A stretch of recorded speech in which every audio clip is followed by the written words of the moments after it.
Chapter 7 The Law Clan, Part 2. I wondered what was going on. Riku-san heaved a sigh.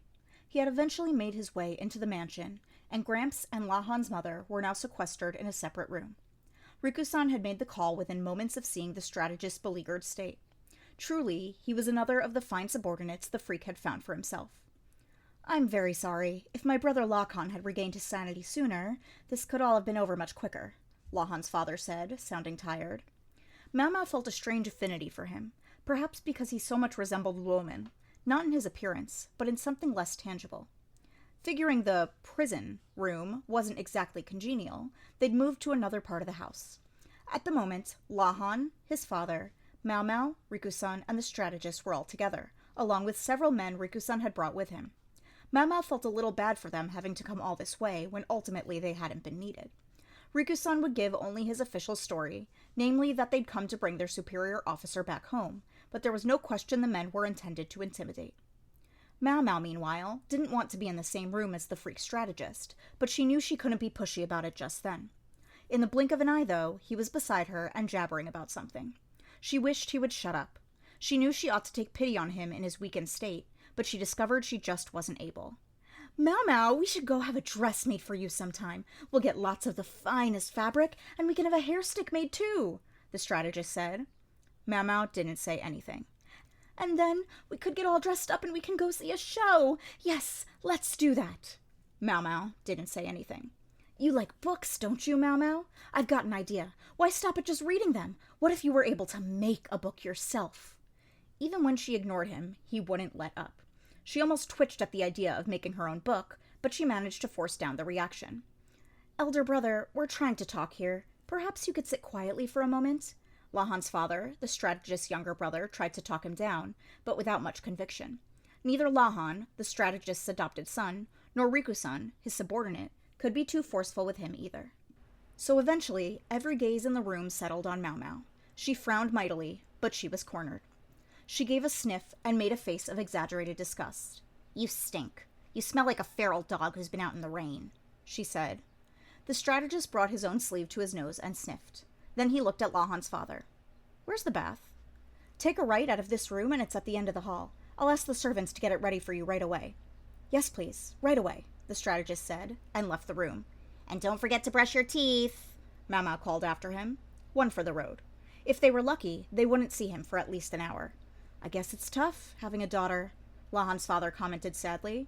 Not that I was able to get through to him on my own. Just watching it breaks your heart, Riku-san agreed, sipping his tea. Be that as it may, you got here awfully quickly, Lahan said to him. I thought you might take your time yet. Lahan had been staying at an inn near the ship's landing, and Lahan must have known that when he and Mao failed to return, Riku-san would get suspicious and come to the mansion. But it hadn't even been an entire day since they'd left, a rather short timeline. I had a tip, Riku-san replied, gesturing at Lahan's father. Not so much from me personally, the man said. Someone else went and told them. Someone who doesn't always own up to his true feelings. Lahan's father looked out the window, where Lahan's older brother could be seen listlessly dragging a green vine around. He moans about being stuck doing farmer's work, but you see how devoted he is to it? No, he isn't always forthcoming about his feelings, but he's a good boy. He's just okay. I guess he's not a bad person, Mao said. My elder brother's not precisely a paragon of virtue, but he's not capable of true evil, Lahan added. The two of you aren't exactly bursting with praise, Riku-san said, watching the young man in the fields with a touch of pity. They say the father exists for his son and his grandson, but it doesn't seem like that to me. The boy's even less cut out for politics than I am, Lahan's father said. With his tan skin and hulking body, he looked like he could have made a very capable soldier, but ultimately, one had to reckon with personality. Sometimes a person was more suited to the hoe than the sword or the spear. This man looked every inch the farmer. I do have to wonder, Lahan said, cocking his head. Why would they bring all this up now? If they were waiting for the evidence of grandfather's corruption to be expunged, I would have expected them to move sooner. Mao wasn't sure that was such a smart thing to say with Riku-san sitting right there, but apparently it was all right. A fair question. Lahan called for your grandfather on account of his new bride, and that was fine as far as it went. Normally, I think my father would simply have ignored him and not gone to the capital. Except... Lahan's father took a piece of braided rope from the folds of his robes. Although his earth-stained fingers had darkened it, it was clear that it had originally been white. It was much like the one Lahan's mother had worn around her wrist. I am so sick of those things, Mau said, pointedly looking away from it. I haven't said anything about it yet, Lahan's father said, appearing bemused. You don't have to. Let me guess. Your wife fell under the sway of some fortune teller or something. That's exactly right. And she asked how that freak was doing. I don't know for certain, but we learned there was no one around him. The freak's adopted son Lahan and his close attendant Riku-san were both in the western capital. Even if the strategist were to disappear, the two people most likely to notice weren't around. Frustrated, Mau picked up something on the table. The servants had evidently brought it to accompany the tea. It looked like sort of a dry, flat daikon with white powder on top. The fact that it was on a plate meant it was presumably food. It was sweet, yet chewy. It was stringy, but not unpleasant. Is this sweet potato? Mau had eaten processed sweet potato before, but almost always stuff that had been steamed and turned into a paste. This one appeared to have been cooked and dehydrated. This is pretty good. Am I right that this is sweet potato? She asked.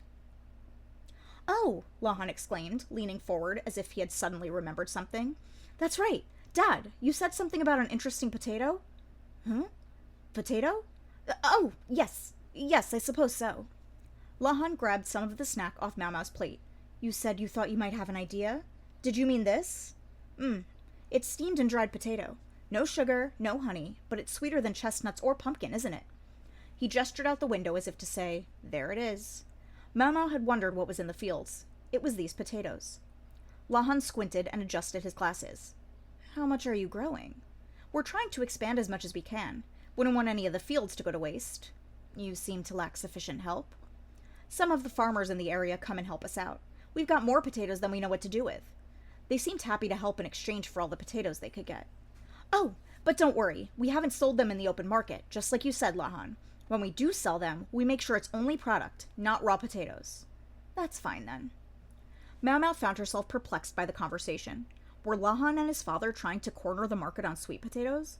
Was it Lahan's fault that Mau had only ever seen sweet potatoes as an ingredient, not raw? She would have gladly grown some sweet potatoes for herself if she could have gotten her hands on a raw one. It's such a waste, though, Lahan's father said. We've got more potatoes than we could ever need. The storehouse is full. Well, the pigs are pretty happy to have them for slop, I admit. I think it's improved their meat, too. If they had so many sweet potatoes, wouldn't they just stop growing them? Last year, 1 ton yielded 200 shin, 750 kilograms, of sweet potatoes, Lahan's father said. 200 shin? Mau exclaimed. 4 times as much as an ordinary rice yield, Lahan said. Partly thanks to Dad's tinkering, I'm sure, but even so. Incredible, right? Is the crop unique to this region? Mau demanded, leaning toward Lahan's father. Not at all. A long time ago, I bought a sprout that I thought was an expensive but interesting-looking morning glory, but it was from the south. It turned out to be a different plant, although one that looked similar. Something you grow with rootstock, not seeds. I didn't have any luck getting it to flower, and I became bent on trying to get a blossom out of it. He gazed out the window. After we came here, we had plenty of space in the fields. I knew flowers sometimes only bloom under specific conditions, but at times they also produce unusual byproducts, like this. He plucked off a piece of the dried potato. Intrigued, he had started to play around with processing his rootstock in various ways. When I looked into it, I discovered this was a tuber called a sweet potato, sweeter than chestnuts, and able to grow even in poor soil. I think I might be the only person in the whole country growing these things. Lahan told me not to let any seed potatoes out of the village, and that's what I've been doing. By now, Mau was starting to get a pretty good idea of what Lahan had wanted from his father. It had to do with what the emissary from Shao had said. Provisions or asylum. Pick one. What was more, it would serve as a countermeasure to the insect plague that would soon strike them.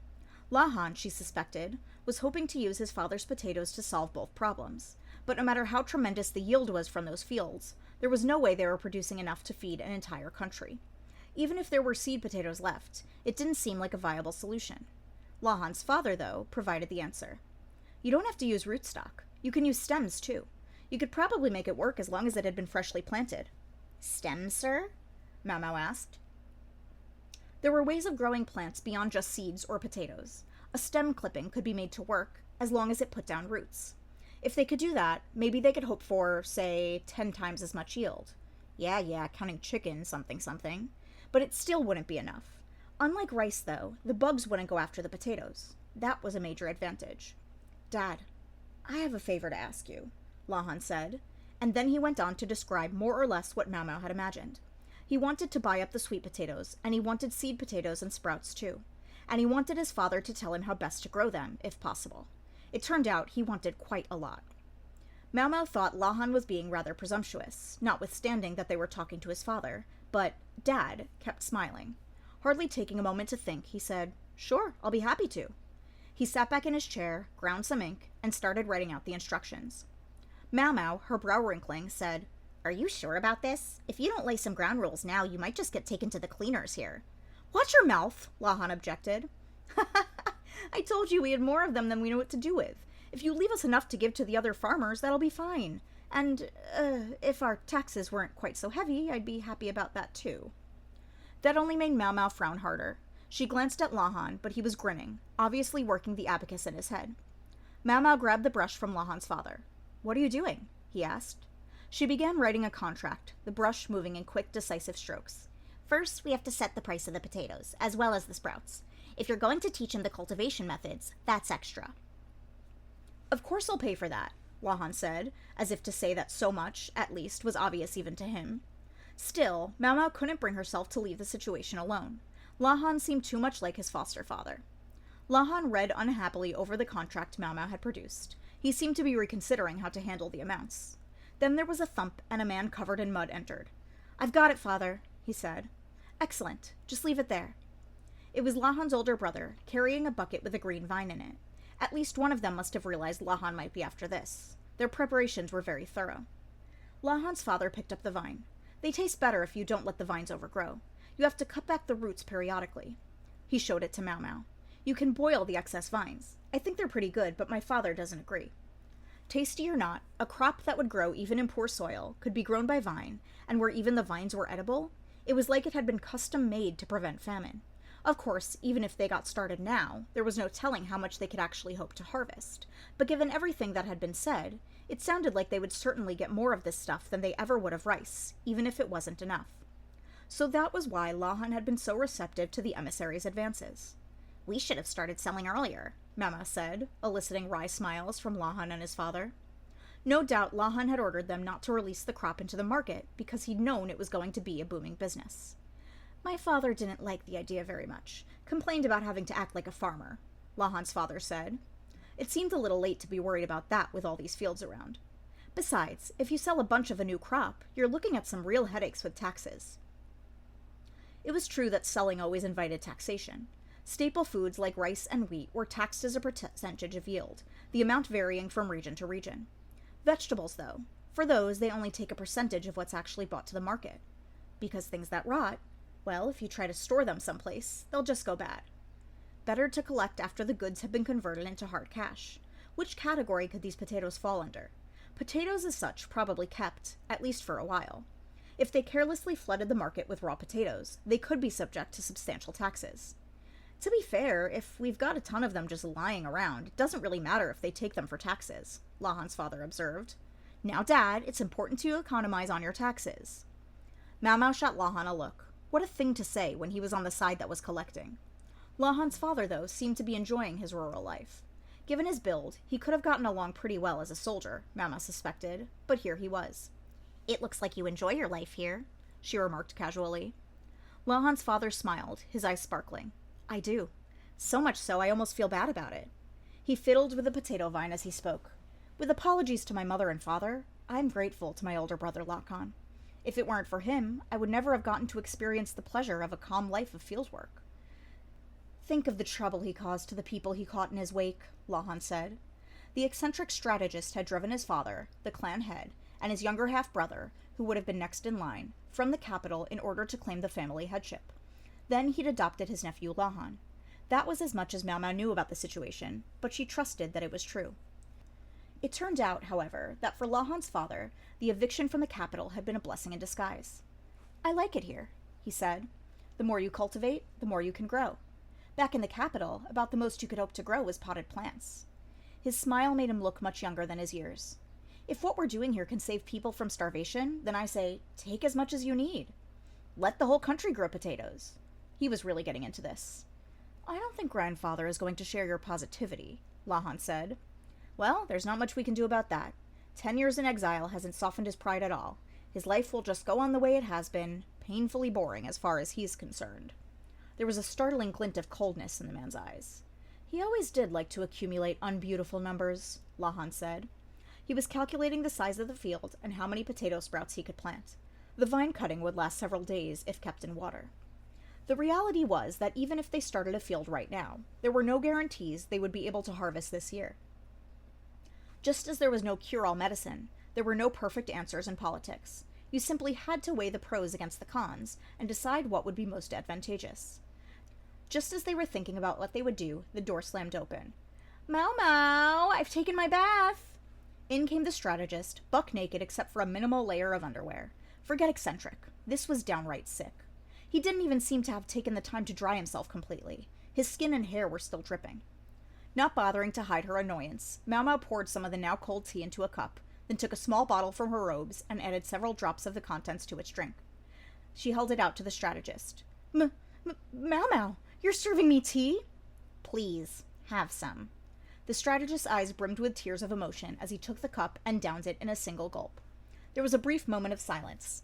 No sooner had he drunk the tea than a shudder passed through his body, and then he collapsed to the floor. "You poisoned him!" Lahan exclaimed. "It's just alcohol," Mau Mau replied. The strategist was as vulnerable to liquor as he had always been. If anything, she thought he seemed even less able to hold his drink than before. Thoroughly not interested in seeing any more of the man's naked body, she brought a blanket from the bedroom and draped it over him. Lahan and Riku-san carried the freak to the couch with looks of exasperation. "Maybe I was lucky I only have sons," Lahan's father said with a droll smile. The freak was grinning in a most distressing way. He mumbled, slurring in his sleep. "What was that you said, sir?" Riku-san asked, leaning closer. "I'll make a go..." Riku-san looked stricken. "He wants to make a go book for some reason?"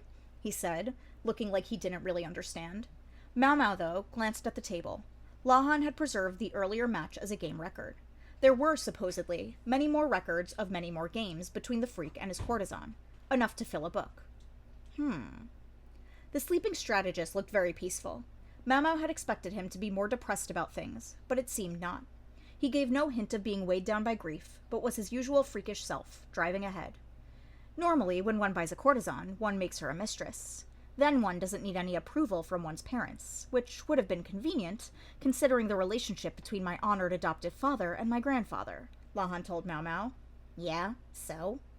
Even then, he seems to have wanted to make formal introductions, to the point of calling for my grandfather, whom he'd left here for so long. "This woman is my wife," he'd wanted to say. Clearly, unambiguously. "Lahan always was a romantic," Lahan's father said. Yeah, great. Mau Mau sat down in a chair as if to make clear that none of this had anything to do with her. She took a potato vine from the bucket and bit into it experimentally. "It's terrible raw," she said, and dumped it back into the bucket with a frown.